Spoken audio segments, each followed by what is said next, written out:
That was 1.4 million ghosts. So at the peak, there is about $2 million worth of ghosts that was to be shared and returned back to the community simply for taking care of their Aavegotchi, building its kinship score, finding good wearables for it, and by just playing the game.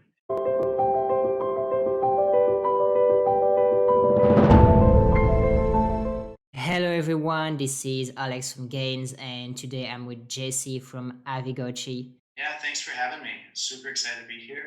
Please go ahead. What's Aavegotchi? Aavegotchi is an NFT crypto pet. So yield generating tokens from Aave are staked inside of these cute little pixelated ghosts that we call Aavegotchi, which like a little tip of the hat to Tamagotchis. Yeah, that's basically what they are. There's 10,000 of them currently. That's called the first haunt. It's basically like the first generation. But unlike a CryptoPunk or some of these others that have sort of a meme scarcity to them, that NFTs are great because you can apply a cap to a digital collectible. That's the most obvious use case. We want to do that, but we want to do it in generations so that if you really want the collectible first generation, you can. We've been live since March of this year on layer 2. We're live on Polygon. We initially launched our token, the GHST token, on Ethereum. And that was a really big deal because we initially had planned to do a two-step. Because our Aavegotchis have a lot of on-chain interactions, like unlike a CryptoKitty, you want to interact with your Aavegotchi every day. There's a measurement of on-chain interactions. So every 12 hours, if you do a pet or you change its clothes, the kinship score will actually go up on-chain, the on-chain metadata. It was quite a challenge getting the ghost token to bridge over, and not a challenge in a technical sense, but at the time we did it, really nobody had taken what's a fairly significant amount of value on layer 1 and figured out a way to get the whole community to rally together to bridge it to layer 2. I'm very, very thrilled the way things worked out. We partnered with Matic, partnered with the guys at Quickswap. We were able to create plenty of incentives that motivated our community and people outside the community to take a look and move those ghost tokens across. We have a thriving community there with a Discord of over 10,000 people, over 30,000 followers on Twitter, and daily interactions on our NFT marketplace called the Baazaar. And all of this happens at Aavegotchi.com. So tell me more about the Aavegotchis. How does the experience work? How does the gamification work? Are there items? One of the reasons we did that kind of naive 8-bit artistic style is because they're very lightweight pieces of art. So we were able to take advantage of that. And if we keep the file sizes small enough, we can actually store them directly on the chain where everything's happening. We don't have to split things at all. So it's a pure 100% on-chain play. And so that means as long as the Polygon-matic blockchain exists, then these Aavegotchis will also exist. And visuals and everything intact. 4 total personality traits. We have 2 visual traits that can't be adjusted. But the personality ones can be tweaked over time. So you have incentives to go and interact with your Aavegotchi. Because if you interact with it, you earn experience points. And if you earn those experience points, you can level up and cash them in to actually nudge your personality traits every so often in the direction you want it to go. And it's very slow. This plays out over years, not over days or weeks. And in this way, you have kind of a long-term relationship incentivized. And Aavegotchi, you've got the kinship score, the experience points, and the rarity scores where you come in and you start dressing them. And so another cool thing when I say we're kind of crypto nerds about the way we built this is we are using all the standards we can. So we've got the Aavegotchi is an ERC 721. The wearables that you equip are ERC 1155s, a little bit semi-fungible version of it. And then you're able to link them all together because we use a little known standard called the ERC 998. And this is a really underused standard that allows you to do really cool things with NFTs where you kind of have the parent and the child NFTs all go together.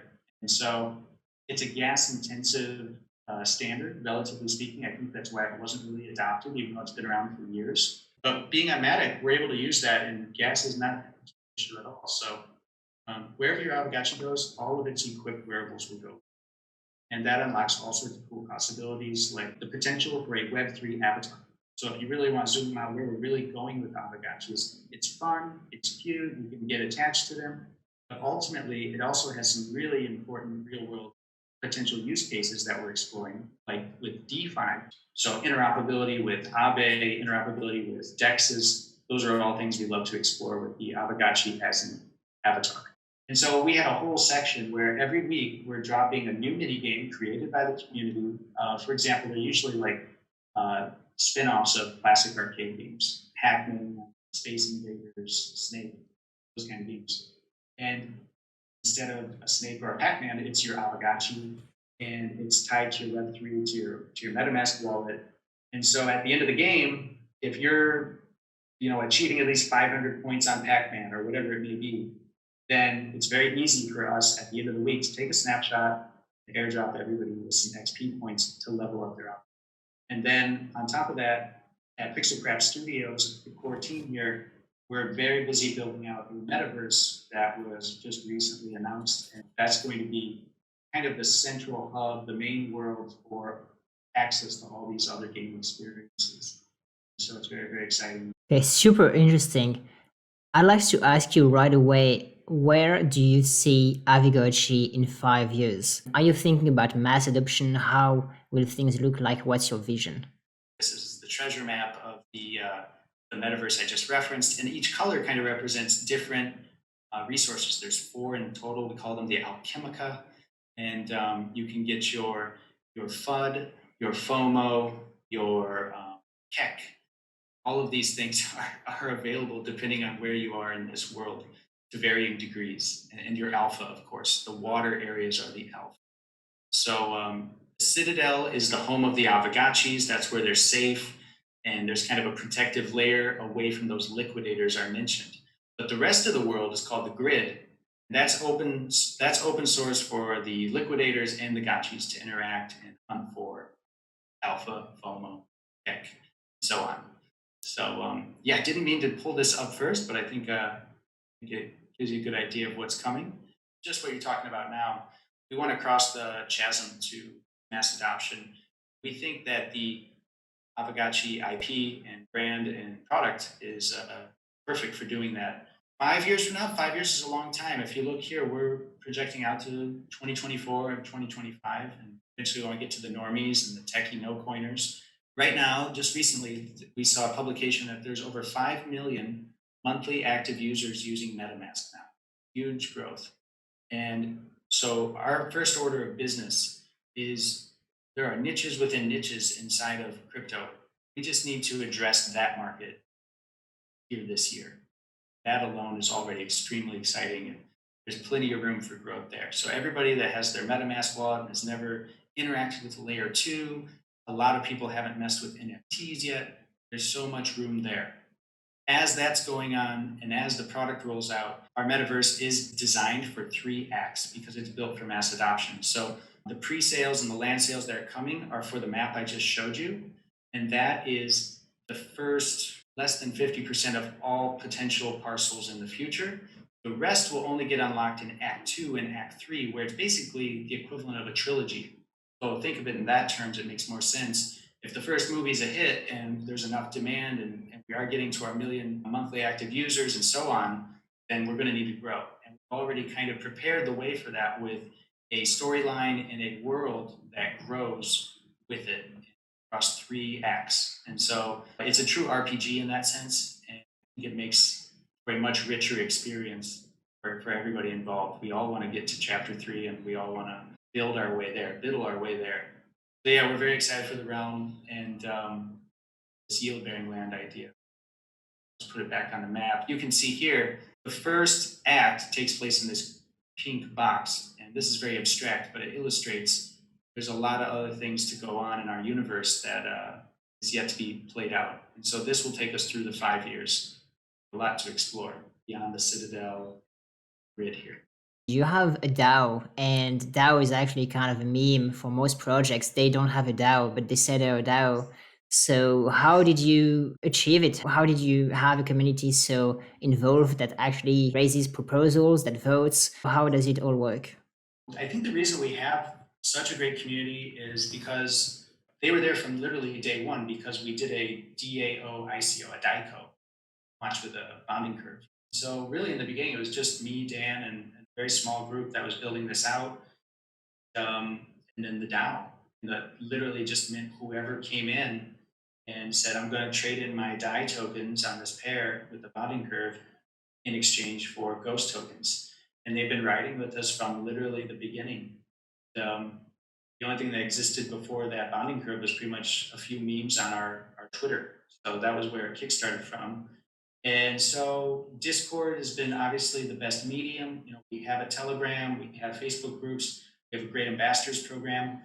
We just always try to think about how to incentivize community with like a virtuous cycle. So for example, when we did the first haunt of Aavegotchis, we made sure to have a conversation with them about what's important, how do we make this virtuous cycle. So minority of the revenue went back to Pixelcraft.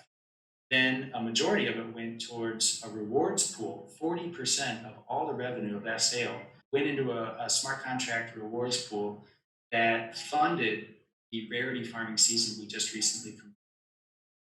That was 1.4 million ghosts. So at the peak there is about $2 million worth of ghosts that was to be shared and returned back to the community simply for taking care of their Aavegotchi, building its kinship score, finding good wearables for it, and by just playing the game.